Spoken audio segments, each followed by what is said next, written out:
कृष्णा। आज शाम की उनके दिल की बातें ये रहेगा टॉपिक, और क्या हो सकती है वो बातें ये जानने की कोशिश करेंगे। आज के रीडिंग से 2 डेक है, दोनों में से लेंगे 8 कार्ड्स। तो शुरुआत करते हैं कार्ड शफल करके।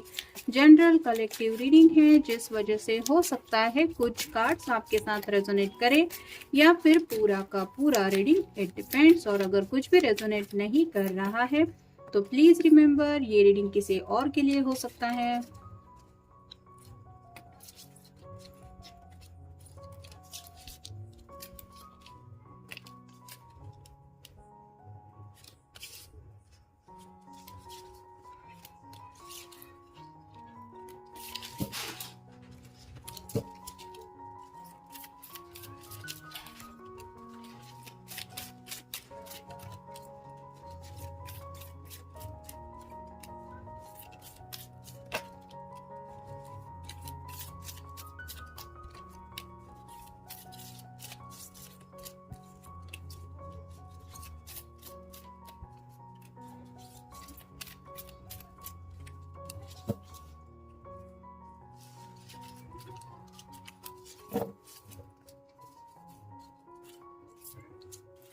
पहला ही कार्ड मिला है 3 of swords, air sign Gemini, Libra या फिर एक्वेरियस। कुछ बातें हैं जो इस पर्सन के दिल को काफी ज्यादा तड़पा रही है, उन्हीं बातों को लेके ये सोच रहे हैं, यानी कि इनको ऐसा लग रहा है कि जैसे हर कोई इनके दिल के साथ खेल रहा है और ये अपने दिल के लिए कुछ भी नहीं कर रहे। जैसे यहाँ से कोई डोर बंधी हुई है, यहाँ से बंधी हुई है, यहाँ से, और दोनों तरफ से अगर कोई दिल को खींचने की कोशिश करे तो जैसे दर्द होगा किसी को भी, वैसी कुछ हालत इनकी हो रही है। कुछ लोगों के साथ हो सकता है ये पर्सन अपने घर वालों के साथ और आपके साथ कुछ ऐसे रिश्ते में उलझे हुए हैं जिस वजह से ना तो वो आपकी तरफ बढ़ पा रहे हैं, ना ही अपने घर वालों को समझा पा रहे हैं, जिस वजह से भी ये तकलीफ ये फील कर रहे हैं। फिर है 2 of pentacles, earth sign, Taurus, Virgo या फिर कैप्रिकॉर्न। बैलेंस की बहुत ज़्यादा कमी इनको महसूस हो रही है।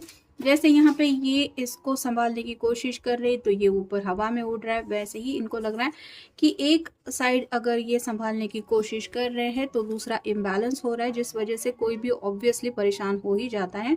फिर है द व्हील ऑफ फॉर्चून, यानी कि कहीं ना कहीं सही समय का इनको काफ़ी ज़्यादा इंतज़ार है।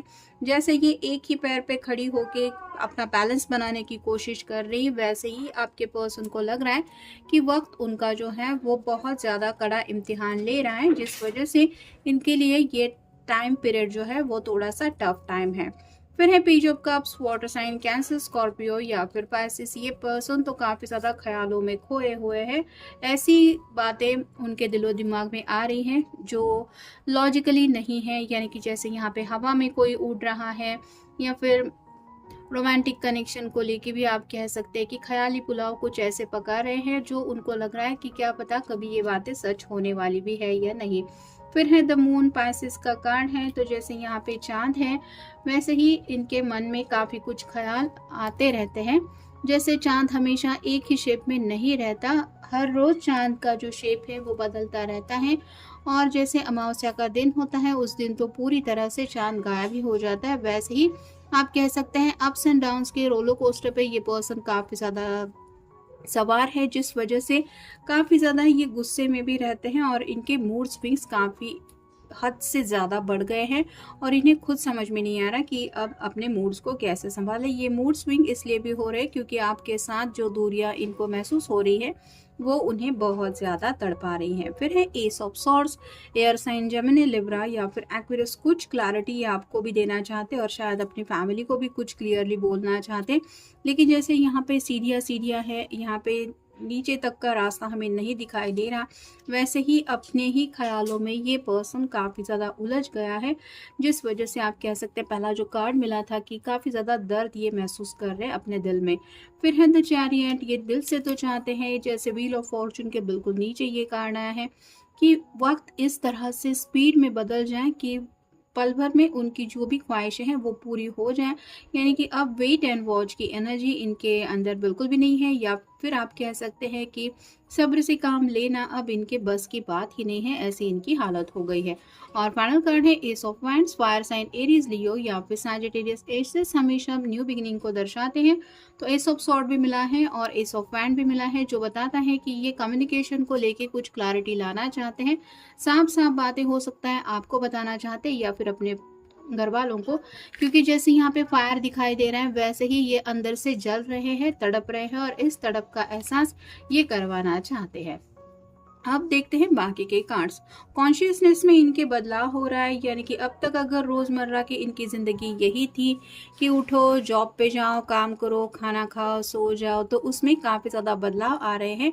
कॉन्शियसनेस इन द सेंस की जिंदगी में हर पल खुश रहने के लिए इंसान को क्या क्या जरूरी होता है, हमारी परवाह करने के लिए, हमारे सुख दुख में शामिल होने के लिए कोई हमें अगर ज़िंदगी में चाहिए तो उसके इम्पोर्टेंस क्या है, ऐसी कई सारी बातें ये सोच रहे हैं। फिर है फैमिली, तो अब तक उनकी फैमिली जिस तरह से भी ये अपने तरीके से हैंडल कर रहे थे उनमें भी थोड़ा सा ये शायद बदलाव करने की कोशिश कर रहे हैं। यानी कि अब तक अगर घर वालों की सुनते आए थे तो यहाँ पे बात शायद अब चेंज करने के बारे में ये सोच रहे हैं। अब अपनी बातें ये फैमिली से मनवाना चाहते हैं या फिर उसी सोच विचार में या फिर उसी स्ट्रगल में ये अपने आप को थोड़ा सा परेशान भी कर रहे हैं। फिर है स्पिरिचुअल ट्रांसफॉर्मेशन, तो वक्त के साथ आगे बढ़ते बढ़ते आप कह सकते हैं कि इतनी ज़्यादा मैच्योरिटी अब इनके अंदर आ गई है कि आपके साथ एक स्पिरिचुअल कनेक्शन भी वो फील कर रहे हैं, सिर्फ फिजिकल लेवल पे आपके बारे में नहीं सोच रहे हैं। फिर है मेंटल ट्रांसफॉर्मेशन, यानी कि सोच विचारों में भी काफ़ी ज़्यादा बदलाव इनके आ रहा है। जैसे हमने देखा मूड स्विंग्स भी काफ़ी ज़्यादा हो रहे हैं, जिस वजह से काफ़ी ज़्यादा उथल पुथल मची हुई है इनके ख्यालों में। और इसी वजह से ये अपने अंदर जो चेंज महसूस कर रहे हैं उसको लेके भी ये काफ़ी कुछ सोचते रहते हैं। फिर है एटमॉस्फेयर ट्रांसफॉर्मेशन, तो जो भी राइट ना उनकी हालत है या फिर सिचुएशन है उसमें ये बदलाव चाहते हैं, और वो होगा कैसे, इसी फिराक में ये पर्सन है। फिर है रिलैक्सेशन, इनको अगर कुछ चाहिए ज़िंदगी में प्रेजेंट मोमेंट में तो वो है रिलैक्सेशन। जैसे यहाँ पे बिल्कुल एस ऑफ सॉर्ड्स के ऊपर ये कार्ड आया है, तो सोच सोच के ये इंसान जो भी है वो बहुत ज़्यादा परेशान हो गया है और इनको ज़रूरत है सुकून की। और यही सुकून उनको सिर्फ टेम्पररी बेसिस पे नहीं बल्कि लाइफ टाइम के लिए चाहिए। इसलिए ये कुछ ऐसा बदलाव चाहते हैं, क्योंकि चैरियट का कार्ड हमें नेक्स्ट मिला है जो तेज रफ्तार से इनकी ज़िंदगी में वो बदलाव लेके आए। फिर है इंटीमेसी, तो आपके बारे में काफ़ी ज़्यादा ये सोचते रहते हैं और उसी कनेक्शन को लेके ये आपकी तरफ रीच आउट भी होना चाहते हैं। इंटीमेसी का कार्ड यही बताता है कि पैशनेट कनेक्शन जो है वो और भी ज़्यादा स्ट्रॉन्ग हो रहा है। जैसे यहाँ पे भी आप देख सकते हैं थर्ड आई ओपनिंग भी शायद किसी किसी की हो गई है, तो अंदर से जल रहे हैं, तड़प रहे हैं और आपको पाने की चाहत इस हद तक है कि इनका बस चले तो अभी की अभी ज़िंदगी में ये आप तक रीच आउट हो जाए और आपके साथ फ्यूचर की एक लंबी जर्नी ये तय करें। और फाइनल कार्ड है एनर्जी, तो राइट नाउ तो ये जो भी स्ट्रगल फील कर रहे हैं उससे निकलना चाहते हैं, मतलब निगेटिव माइंडसेट में अगर है तो निगेटिव माइंडसेट से निकल के पॉजिटिविटी की तरफ बढ़ना चाहते हैं। और जैसा कि पहला ही कार्ड हमें मिला है कॉन्शियसनेस में अब ये पर्सन आ रहा है, मतलब अब धीरे धीरे ही सही लेकिन इनको रियलिटी शायद पता चल रही है कि सपने देखने से कुछ नहीं होता, सपने पूरे करने के लिए कोशिश करनी पड़ती हैं और ऐसी कोशिशें ये भी कर रहे हैं। तो अब इसमें क्या बदलाव कर सकते हैं, इन्हीं सब बातों को लेके ये पर्सन सोच रहा है या सोच रही है। तो ये था आज का रीडिंग, जनरल रीडिंग है, आपके साथ जितना रेजोनेट हो उतना ले लीजिए। मिलेंगे नेक्स्ट रीडिंग में।